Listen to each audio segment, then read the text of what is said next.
Hi, sister. What up? How are you today? I'm all right. How are you? Good. It's cold.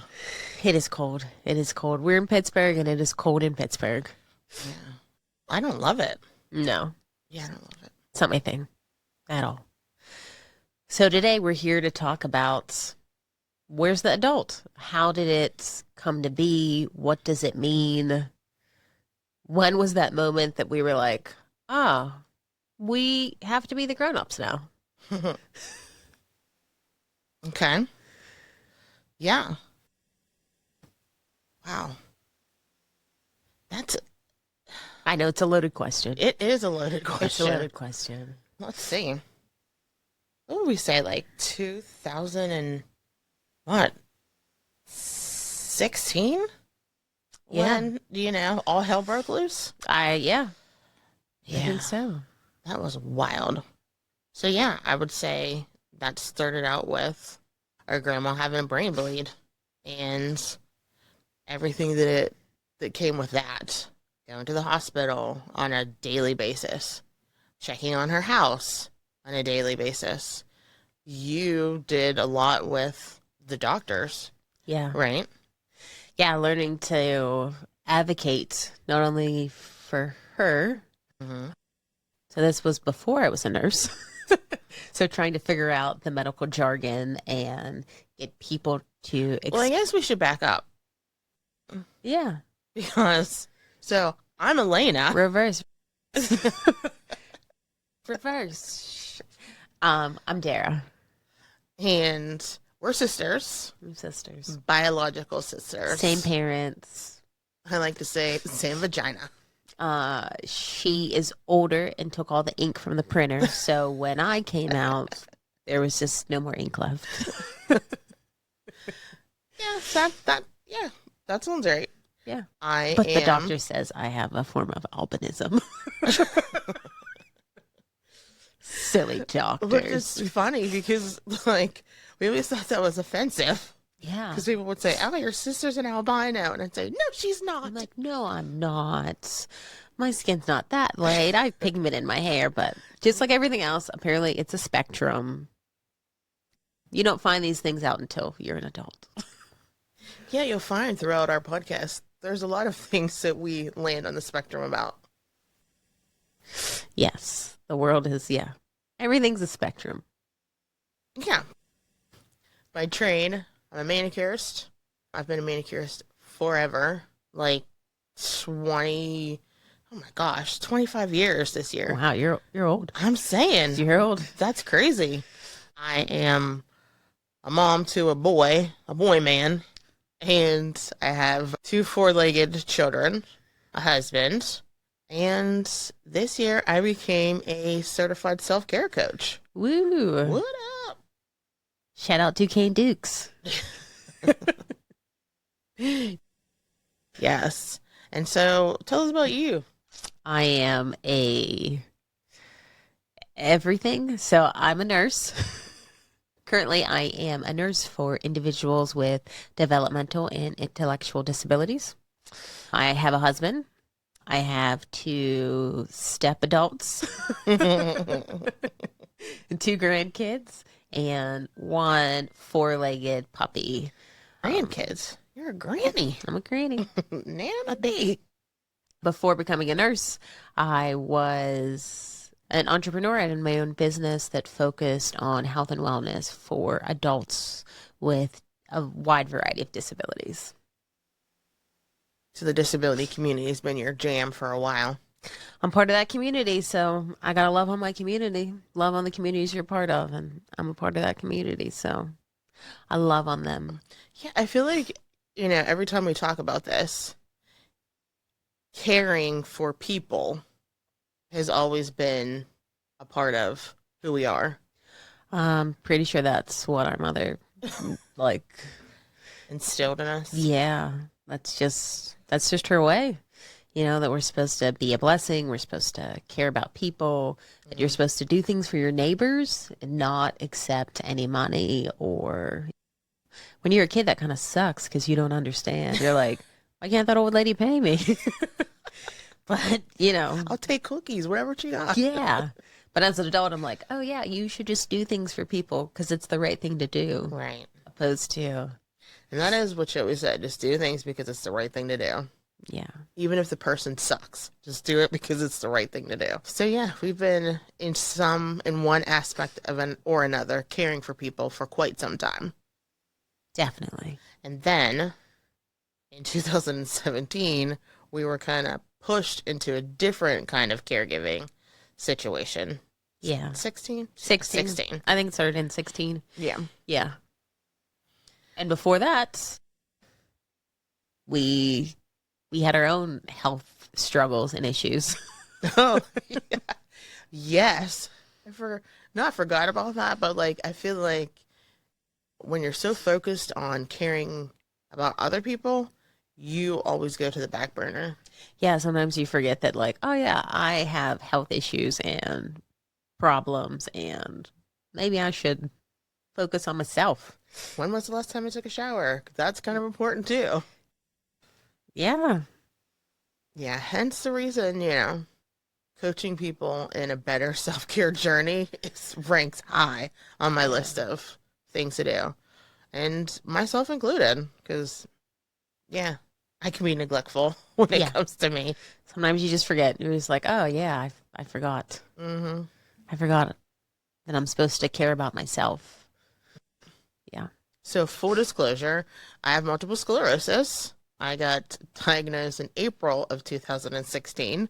And then in June of 2016, our grandma had a brain bleed. Like, come on, lady, can't I have this just to myself? Yeah.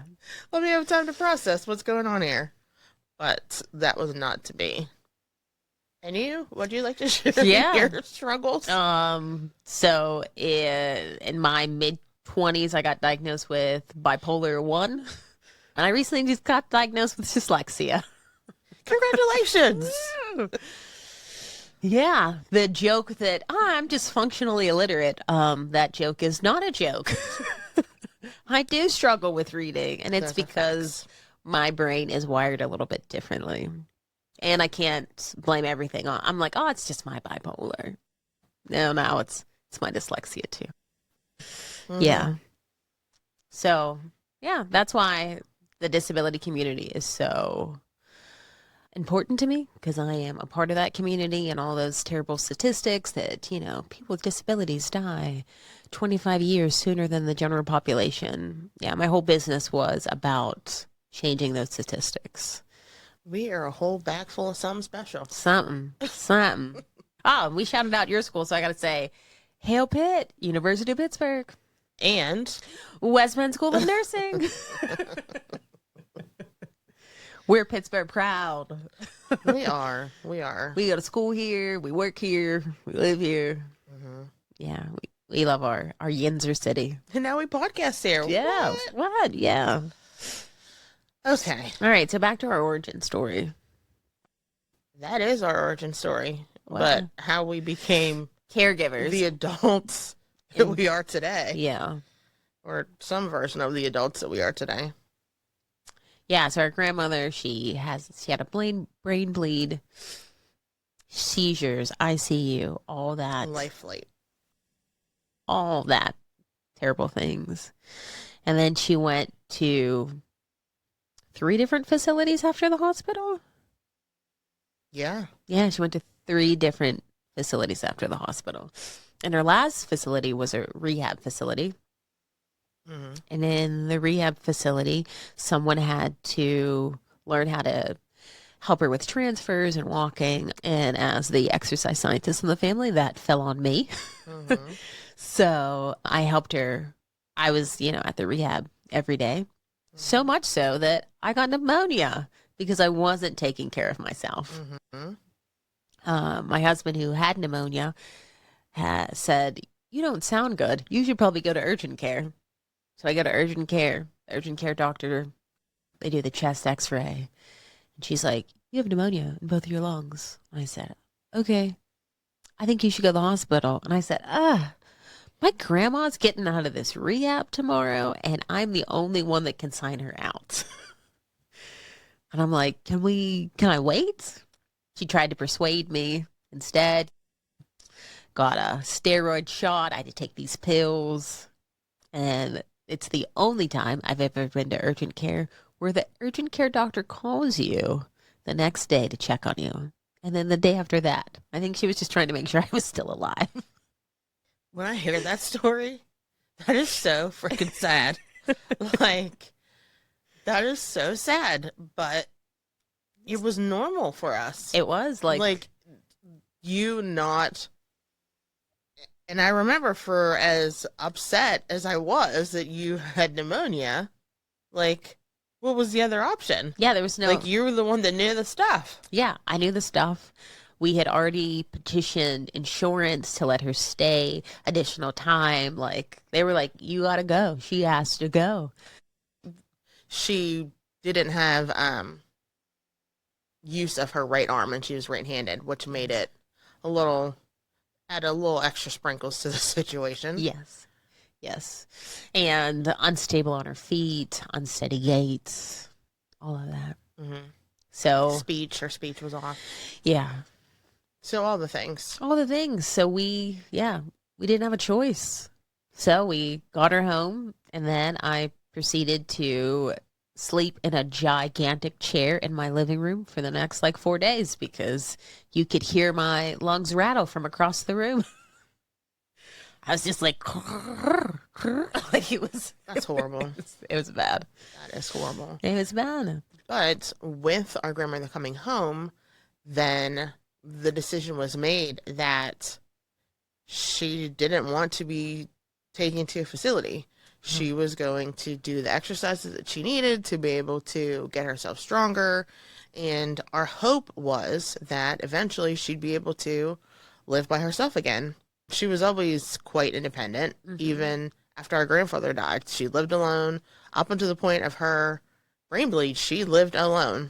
We all lived close, but still, she needed 24-hour care because she wasn't able to cook for herself, move around well. Go to the bathroom alone, shower alone. Ugh. She couldn't do any of that stuff. So we, with our mother and one of our cousins, became her Female cousin. Let's stress that. A Yeah. female cousin. Yeah. Because there's only 3 of us girls on this side of the family. Yeah. So the females. But we had some sprinkling of some male help. We did. Yeah. We did. Yeah. But, our grandmother was old school and traditional, and no man's going to help me wipe or give me a shower or any of that. So let me just add in right here at this point before we go any further. Darah being the nurse and doing everything that she has done with the community that she's worked in, she's fine with bodily fluids, grossness. Oh, yeah. I, however, am not. Where I could see blood and be fine. But if you poop on yourself, I'm out. That is my line. I can't do it. I can give pedicure to the grossest feet in the world, but when it comes to seeing people's parts, and I just can't do it. I can't do it. So being put in a situation where you have no choice, that was horrible. So let me just tell you a little story right at this point. So we took shifts, right? We took shifts for my grandma because nobody can be there all the time. We all still worked. Yeah, we still had jobs. Like, I had a business, she had her salon, our mother had a job, our cousin had a job. Like, we were all still. And we had families. We had lives. Yeah, I had just I had gotten engaged. My father-in-law died. My, I guess my aunt-in-law, my husband's aunt, she also had a stroke. Oh, yeah. And we had to be at the hospital with her and help. Yeah, she had Down syndrome. So being in the hospital was hard for her. So we had to support her while she was in the hospital. And then she went into hospice. And being there, yeah, it was a lot. So, when you think about it, in that time period, there was a whirlwind going on around us that our Yeah. main focus was making sure that our grandmother could stay in her house because that's what she wanted to do. Yeah. Not that we necessarily wanted that for her, but that's what Mhm. she wanted to do. Yeah. I remember helping my grandmother to the bathroom. If she peed, she was pretty much okay. She could, that part she could do her do herself. She was in the bathroom for quite some time. And I was like, Graham, you okay? Yeah, I'm okay. You sure you're okay? You've been in there for a while. I'm pooping. I was like, oh no. Oh no. What am I going to do? So I pick up the phone and I call my mom. She's in there pooping. What am I going to do? And my mother's cracking up laughing. I see nothing at the time in this situation that was funny. She is pooping. I know that she can't reach around there and wipe her butt. What are we going to do? It's my shift. There's no one who can come and help me. And I live on the other side of town. Like I live 2 tunnels away. Yeah. And so, so I was like, you're going to have to do it. I'm like, oh, no. I can't. I'll just let her sit in there. She's like, you can't let her sit in there. You need to get in there. So I strapped up on some latex gloves. I was like, all right, Graham, this is not going to be pleasant for either of us. So let's just do this. I'm in there gagging. My girl was like, oh, that's so bad. I'm like, this is your poop. I'm smelling your poop. So I was like, hold on to the towel bar, Graham. We're going to get this done. And we both survived. We both survived the incident.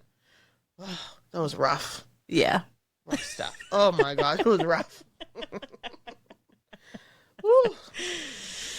Yeah, but also, like, my dad lived down the street, but there was no way in hell she was gonna let him come in and wipe No. her. She wouldn't even let him, like, tie her shoes or help her get dressed in the morning. No. Yeah, it was just gross. And they were very close. Like my father, like our dad was really close too. Grandparents. Yeah. Mhm. And this is our mom's mom. Our maternal granny. Yes. But our dad was very close. They thought of him like the son they never had. Mhm. Yes. But yeah, she would not help. Yeah. So yeah, taking care of our grandmother was our first deep dive into caregiving. And learning how messed up insurance companies are, how much you have to like advocate, Mm-hmm. or sometimes how simple it is to just be like, no, I don't think she can go home yet. Okay, we'll call the insurance company. Some facilities were like, okay, that's fine. We'll just call the insurance company. Mm-hmm. She can stay for a little bit longer. Right. Or when she was home and she had to go to physical therapy, I think they wanted her to pay like a $40 copay every visit, and she was going 3 times a week. And I'm like, oh, she can't afford that. Oh, okay, that's fine. I'm amazed how many things that if you speak up, that other people will help advocate for you. So the moral of the story is closed mouths don't get fed. Yes. And it wasn't always like easy peasy. Oh, that's fine. Sometimes it was a fight. Some of the facilities were like, she can't go home. She can't. She's not able. And some of them were like, well, she can't stay here, so we'll find her somewhere else. That's why she was in so many different facilities. You don't gotta go home, but you gotta get up out Yeah, here. they're like, oh, she gotta go out of here, you know. Yeah. Or sometimes you have to lie. So at one point, she was at a hospital in the city originally, and then she came to a suburban hospital. In this suburban hospital, I came out to visit her, and my grandmother was a very prim and proper, modest lady. She had her boobie out, and she was playing with it, just like flapping it in the wind. And I was like, Gram, what's wrong? What's happening? And she was so confused. And I was like, oh, there's something wrong with her. She was cussing at you, wasn't Yeah, she? she was. And our grandmother, she really didn't cuss. And my cousin was a CNA, and my cousin's like, oh, check her. Tell them to check to see if she has a UTI. So my cousin tells them that, and they just ignore her because they're like, she's just a CNA. They're like, we're going to do a psych eval. I'm like, a psych eval? I'm pretty sure that's not what's happening. I'm pretty sure that she hasn't just magically developed some psychiatric condition post-stroke. just randomly. She was fine when I was there the night before, just overnight. I don't think that's what's going on. So then I lied and was like, hey, I'm a nurse. Can we check her for a UTI? Oh, you're a nurse. We didn't know that. I was not a nurse at the time. Manifestation. But sometimes you got a little fudge. And they were like, yeah, we'll check her for a UTI. Oh, yeah, this is really common. This is really common in older adults when they have UTIs. Well, why didn't you listen to my cousin when she came in and said this to you? Did they ask you where you were a nurse at? Nope, they didn't ask. They didn't ask any follow-up questions, and I am very thankful they didn't, because You would have had to lie more. I would be like, oh, I live out of state, and I'm a nurse at this hospital in a different state. And if they would have asked me any follow-up nursing questions, I would have been like, I'm trying to take care of my grandmother. I don't have time for this nonsense. It's tomfoolery. Why are you asking me these questions? Just run the test. As well as advocating in the hospital, sometimes you have to advocate against family members. Like family members who, oh, they're fine. But they don't need to go to rehab anymore. And somebody has to stand up, go against the grain and say, they're saying, yes, they are saying. End of story. Because sometimes people Have their own agenda. yeah. Sometimes they have their own agenda. Sometimes they're just up in straight up denial. True. They're just in denial. Oh, no, they're fine. No, our family member isn't fine. Somebody's friend isn't fine. They're a mess. They need more medical support. Yeah. They need help. Yes. They need help. Whatever that looks like, they need it. Yes. So that was a deep dive. I feel like that was a baptism by fire into the world of caregiving. Yeah, I would have to agree. For me personally, I feel like it almost broke me. I remember having my husband drop me off after I worked all day to take my shift and just sitting in the driveway and crying and saying, I don't want to get out of the car. And he'd be like, oh, well, just don't go. That's not an option. I have to go because whoever I was relieving had already been there all day. Yeah. So, and that's the thing they don't talk about is not only the emotional toll it takes on you, but the financial toll. We were both business owners. Was I growing my business? No. My business was like limping along because I had to take care of my family. And when you are, in your 30s, unfortunately, we are not independently wealthy. Jinx. My husband's older, but he's not my sugar daddy, unfortunately. I married for love like an idiot. The first time you marry for love, the second time you marry for money. That's how it goes. Oh, it should be reverse. I mean, I'm saying. But, I've only been married once, and I married for love. I have to give a huge shout out to my clients because they rocked with me the entire time. Yeah.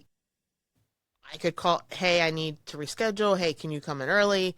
We got to do this. We got to do that. And because I was transparent with them, they were more than accommodating. They could have been like, yeah, no, screw you, dirtball. But they didn't. And they are still my clients to this day. Yeah. And my staff, they did what they were supposed to. And the companies that I contracted with, they were wonderful and flexible. There was one point that I was supposed to do this big presentation.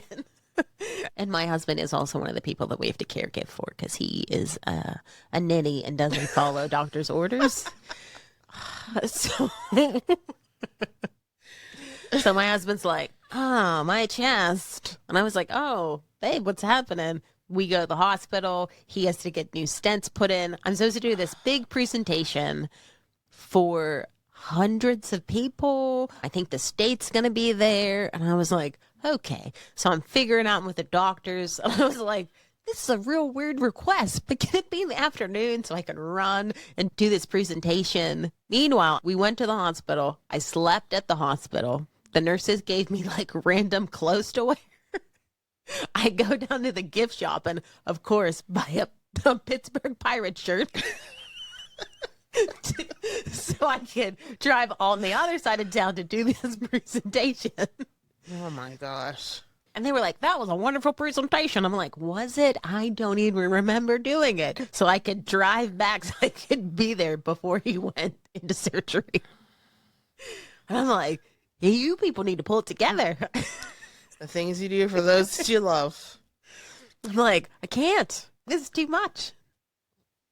Yeah, I absolutely love my brother-in-law, but it seems like anytime he was having some sort of health crisis, it was on a Wednesday. Yes. So now I always tell him, it's not Wednesday. It's not your day. You have to wait your turn. Yeah, over the holidays, we went to the emergency room.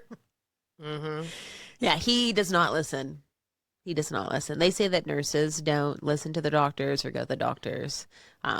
He should have been a nurse. As much as he doesn't listen, he definitely should have been a nurse. Yeah. Along with taking care of our grandmother for, what did we do that for? 2 years? Yeah, like 2 years. And eventually it got to the point where it was just way too much. And I got married. And I said, I'm a newlywed. When I come back from my honeymoon, could I not? Because our grandmother wasn't doing her exercises. Some depression had set in, which, of course, like a life-altering event had happened, that she was always independent, and she was the caregiver in our family. She cared for She should have been a nurse. Yeah, she should have been a nurse. She cared for our great-grandparents. She cared for our aunts. Her husband. Yeah, our grandpa. All of these people she cared for until death. Yes. They came and lived at her house until they passed away. Mm-hmm. There was a bed that like 3 people died on. The dead bed. Yeah.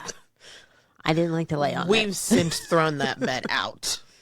Because I'm like, nah, I can't mess with this bed. Yeah.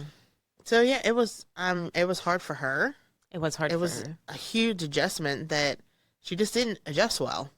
She didn't, which, of course, if I'm like in my 90s and I am independent, and before this, she was driving around. She would walk the neighborhood with this giant stick just in case a dog came. And we would play dodgeball in her basement and she would participate. Yeah. Like she was very spry. Yeah. Mm-hmm. Very spry. To go from that to needing care all the time. Mm-hmm. And then she started to feel like embarrassed and uncomfortable. And she didn't want to go places. She didn't want to go to church anymore. She didn't want to see her friends anymore. So it was hard for her. She started to get crotchety. Let's be real. She just started to get crotchety. She did. I'm sure everybody knows, that crotchety old person. You're like, oh man, they're real mean. But they didn't start that way. No. Usually it's some sort of life-altering event that causes the crotchetiness. So we were able to find a respite for her that she could go. It gave the family a break. So I was on my honeymoon. She was in respite, and she liked it. Mm-hmm. So she got to stay there. Mm-hmm. And we were able to have a life again. Yeah. I used to travel a lot to teach nail classes. Mm-hmm. I've worked at Fashion Week. I've done a lot of things in my nail career, but during that time, it wasn't something that I was able to do because I had to take my shift. And being able to do that, I was like, oh, this is fantastic. I can travel again. Even though it's work travel, it's still travel. Yeah. And we found her, she lived there for a little bit.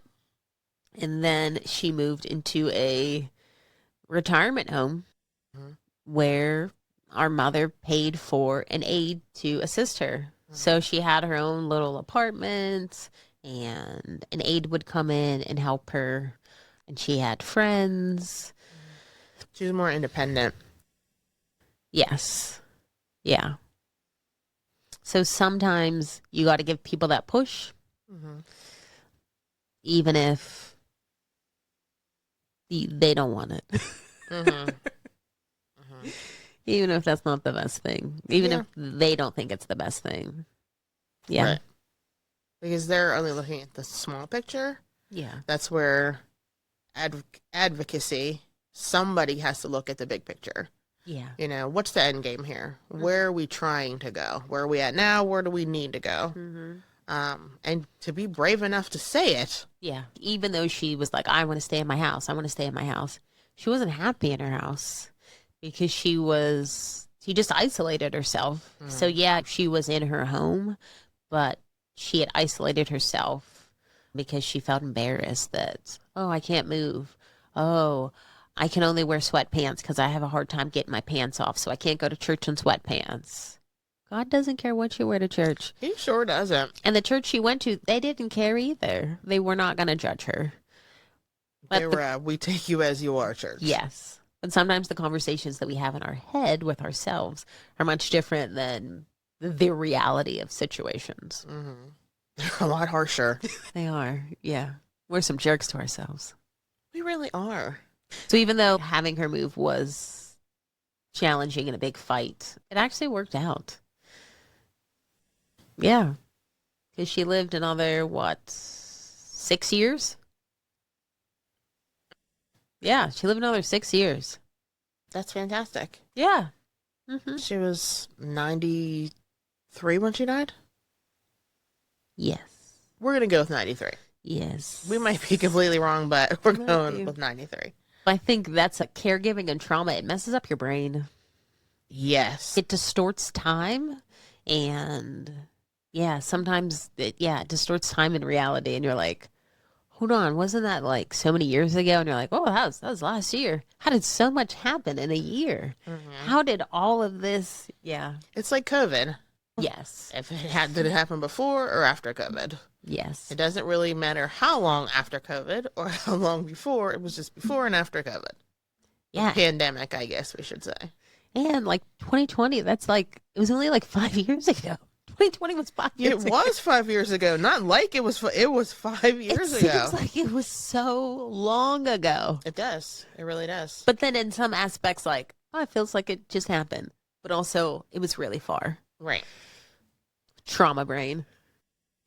Which we will definitely dig into that. Trauma brain. But following along on our origin story of Where's the Adults, our mom got sick. Yeah, our mom got COVID. Both of our parents got COVID. Both of our parents got COVID. Our dad was okay. Our mom got hospitalized. Needed oxygen COVID. Yeah, like bad. Mm-hmm. And our mom doesn't. She doesn't hospital well. No. She's like my husband. Doesn't follow directions. Thinks everything's fine. Mm-hmm. Thinks she knows best. Yeah. Yep. We had to call the ambulance she had to call the ambulance. I was at work and she didn't want to go in the ambulance. So our mother has the tendency to not understand what a crisis means. No. So when I take time off, I say, call me when there's an emergency. An emergency consists of blood, fire, some sort of bodily harm, something of that sort. My mom, so for example, I was taking an online test one day and my mom called me and I said, hey, I'm taking a test. I'll call you back. She says, oh, okay. I call her the next day to find out what was happening. Come to find out, she was basically hemorrhaging and passing out because she needed to have a hysterectomy.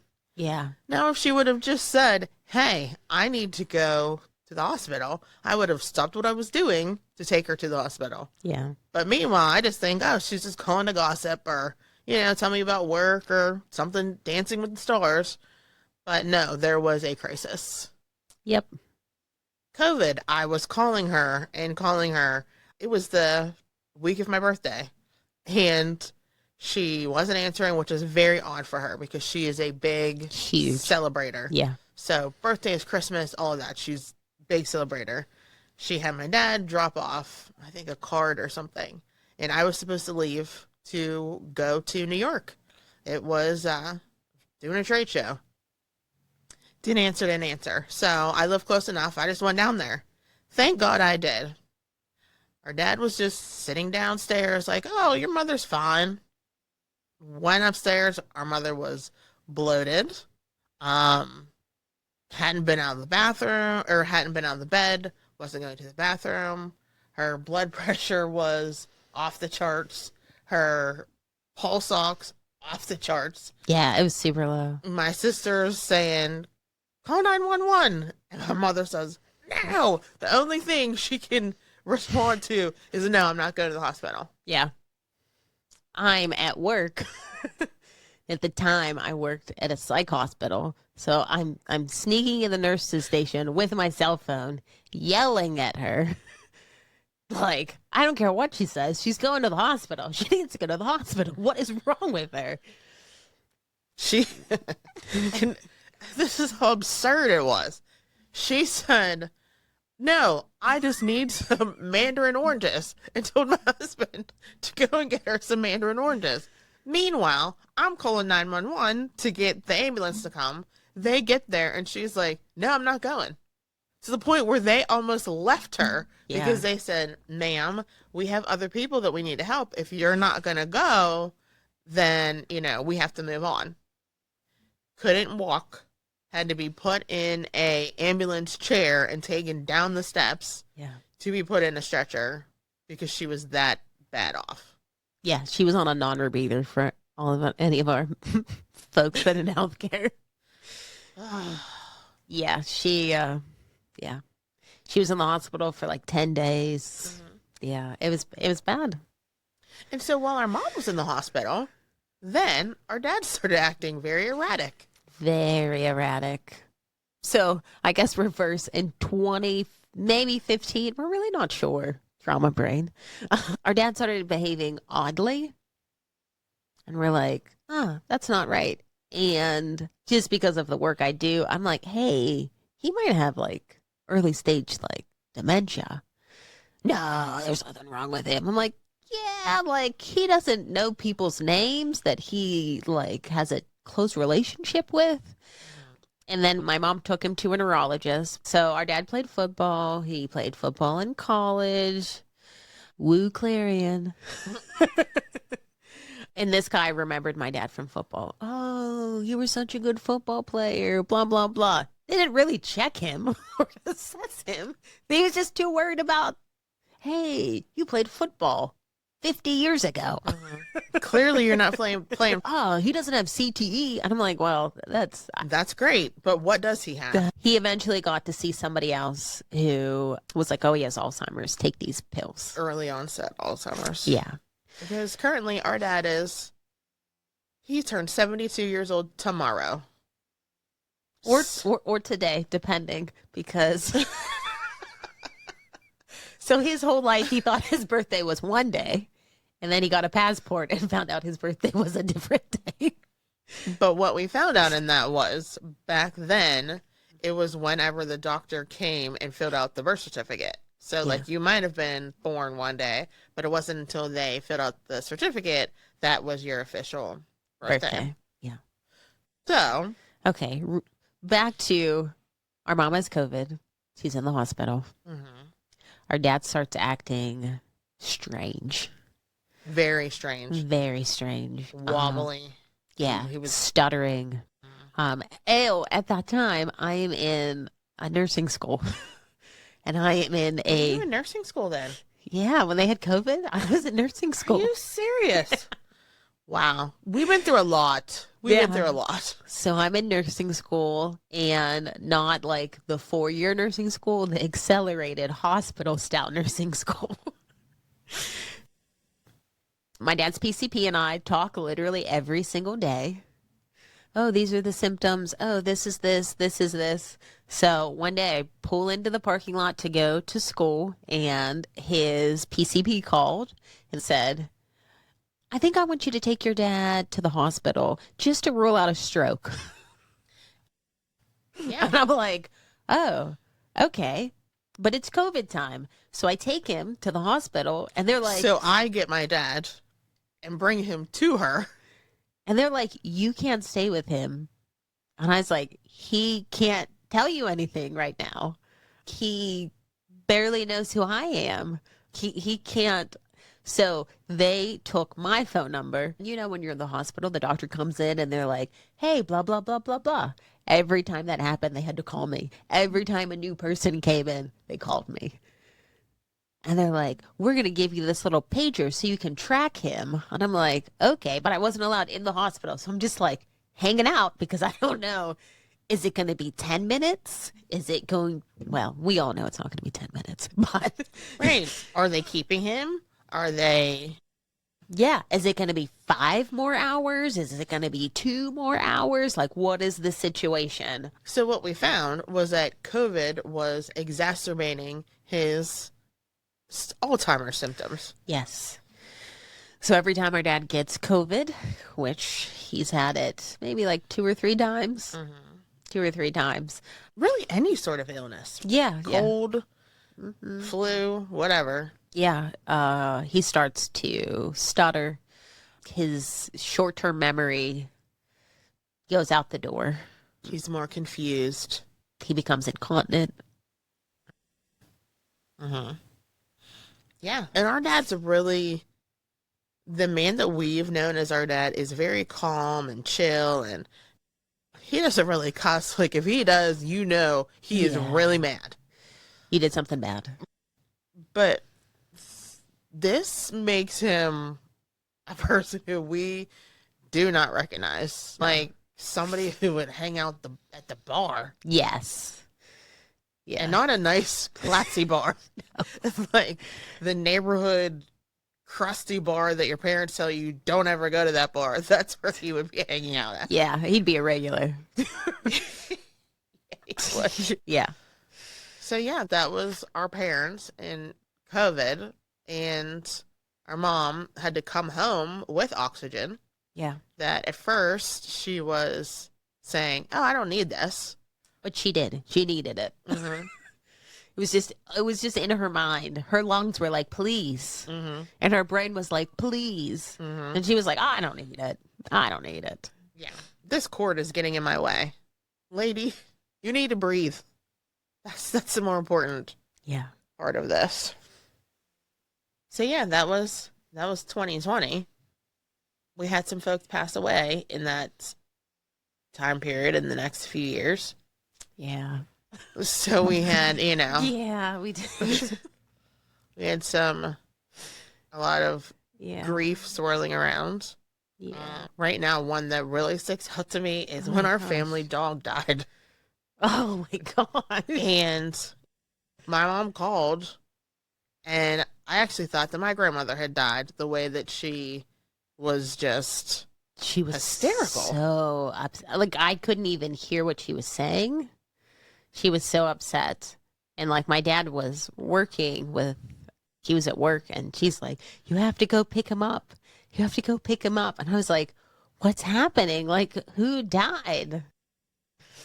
Yeah. That was Very rough. sad. Yeah. Oh, I forgot all about, Callie. Shout out to Calcutta. Callie, we love you. Yeah, that was rough. We had a lot of close people to us pass. Yeah. Yeah. I've had 2 friends die of breast cancer. Girls, get your babies checked. Get them smashed. Get them looked at. Do your exams. Don't pull jank around. Get All it of done. that stuff. Mammograms are free in most places. Yeah. Get her done. Yeah. And then, 2022. That was probably the worst year of our life. Yeah. Yeah. Definitely. Definitely. Definitely. Yeah.